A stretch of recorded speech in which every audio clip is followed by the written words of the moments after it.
ನಮಸ್ತೆ ಮಕ್ಕಳೇ, ಇದು ಕಥಾ ಸಮಯ. ಕಥೆಯ ಹೆಸರು ಜಂಬದ ಹುಂಜ. ಒಂದು ಕಾಡಿನಲ್ಲಿ ಎಲ್ಲ ಪ್ರಾಣಿಗಳು ಒಂದೇ ಮನೆಯವರಂತೆ ಬದುಕುತ್ತಿದ್ದವು. ಕಷ್ಟ ಸುಖಗಳಿಗೆ ಜೊತೆಯಾಗುತ್ತಿದ್ದವು. ಕಾಡಿಗೆ ಯಾವುದೇ ಸಮಸ್ಯೆ ಎದುರಾದರೂ ಎಲ್ಲ ಪ್ರಾಣಿಗಳು ಒಟ್ಟಾಗಿ ತಮ್ಮ ಕರ್ತವ್ಯದಂತೆ ಕೆಲಸ ಮಾಡಿ ಬಗೆಹರಿಸಿಕೊಳ್ಳುತ್ತಿದ್ದವು. ಒಂದು ವರ್ಷ ಅದೇಕೋ ಭೀಕರ ಬರಗಾಲ ಬಂದಿತು. ಕಾಡಿನಲ್ಲಿ ಹರಿಯುತ್ತಿದ್ದ ನದಿಯು ಬತ್ತಿ ಹೋಗತೊಡಗಿತು. ಪ್ರಾಣಿಗಳಿಗೆ ಕುಡಿಯುವ ನೀರಿನ ಸಮಸ್ಯೆ ಎದುರಾಗಬಹುದೆಂದು ಚಿಂತೆಯಾಯಿತು. ನೀರಿಲ್ಲದೆ ಇರಲು ಸಾಧ್ಯವೇ? ಸಿಂಹರಾಜನ ಮುಂದಾಳತ್ವದಲ್ಲಿ ಎಲ್ಲ ಪ್ರಾಣಿಗಳು ಸಭೆ ಸೇರಿದವು. ಮುಂದಿನ ಮಳೆಗಾಲದವರೆಗೂ ನೀರನ್ನು ಪಡೆಯುವುದು ಹೇಗೆಂದು ಚರ್ಚಿಸಿದವು. ಯಾವುದೇ ಪರಿಹಾರ ಕಾಣಲಿಲ್ಲ. ಆಗಾಗ ಪಕ್ಕದ ಊರಿಗೆ ಹೋಗಿ ಬರುತ್ತಿದ್ದ ಮಂಗವೊಂದು ಊರಿನ ಜನರ ನೆಲದಲ್ಲಿ ಹೊಂಡ ಮಾಡಿ ಬಾವಿ ತೆಗೆದು ನೀರು ತೆಗೆಯುತ್ತಾರೆ, ನಾವೇಕೆ ಹಾಗೆ ಮಾಡಬಾರದು ಎಂದಿತು. ಉಳಿದ ಪ್ರಾಣಿಗಳು, ಹೌದು, ನಾವು ಬಾವಿ ತೆಗೆಯೋಣ, ನೀರು ಸಿಗಬಹುದು ಎಂದು ಧ್ವನಿಗೂಡಿಸಿದವು. ಸರಿ, ಮರುಕ್ಷಣವೇ ಎಲ್ಲ ಪ್ರಾಣಿಗಳು ನೆಲವನ್ನು ಅಗೆಯಲು ಪ್ರಾರಂಭಿಸಿದವು. ಸಣ್ಣ ಪುಟ್ಟ ಪ್ರಾಣಿಗಳಿಂದ ಹಿಡಿದು ದೊಡ್ಡ ಪ್ರಾಣಿಗಳೆಲ್ಲವೂ ತಮ್ಮಿಂದ ಸಾಧ್ಯವಾದ ಕೆಲಸಗಳಲ್ಲಿ ತೊಡಗಿದವು.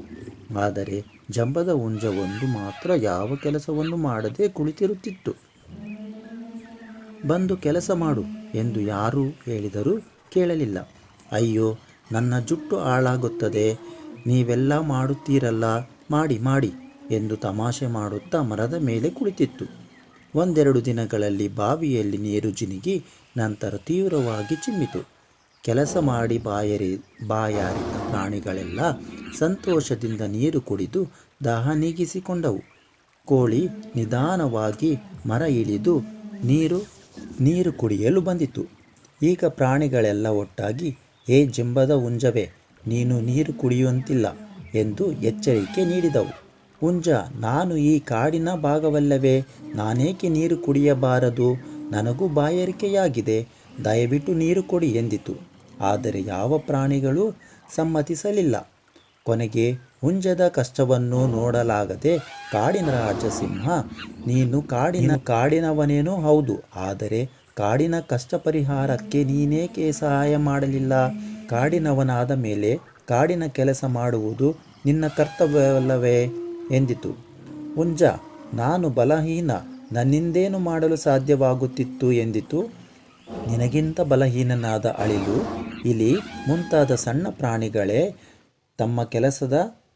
ತಮ್ಮ ಕೈಲಾದ ಕೆಲಸ ಮಾಡಿವೆ. ನಿನಗಾದ ಕೆಲಸವನ್ನು ನೀನು ಮಾಡಬಹುದಿತ್ತಲ್ಲವೇ?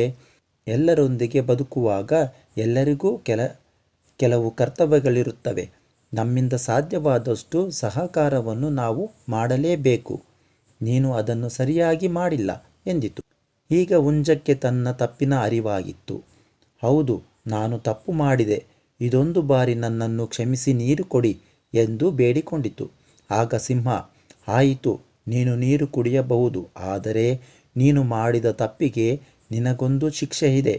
ಪ್ರತಿದಿನ ಬೆಳಗ್ಗೆ ಎಲ್ಲರಿಗಿಂತ ಮೊದಲು ಎದ್ದು ಎಲ್ಲರನ್ನೂ ಎಚ್ಚರಿಸುವ ಕೆಲಸ ನೀನು ಮಾಡಬೇಕು ಎಂದು ಅಪ್ಪಣೆ ನೀಡಿತು.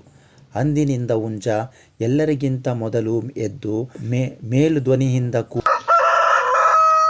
ಕೂಗಿ ಎಲ್ಲರನ್ನೂ ಎಚ್ಚರಿಸುವ ಕೆಲಸವನ್ನು ನಿಷ್ಠೆಯಿಂದ ಮಾಡತೊಡಗಿತು. ಕಥೆಯ ಉದ್ದೇಶ: ನಮ್ಮ ಸುತ್ತಲಿನ ಸಮಸ್ಯೆಗಳ ಪರಿಹಾರಕ್ಕೆ ನಮ್ಮಿಂದಾದಷ್ಟು ಸಹಕಾರ ನೀಡುವುದು ನಮ್ಮ ಕರ್ತವ್ಯ. ಧನ್ಯವಾದಗಳು.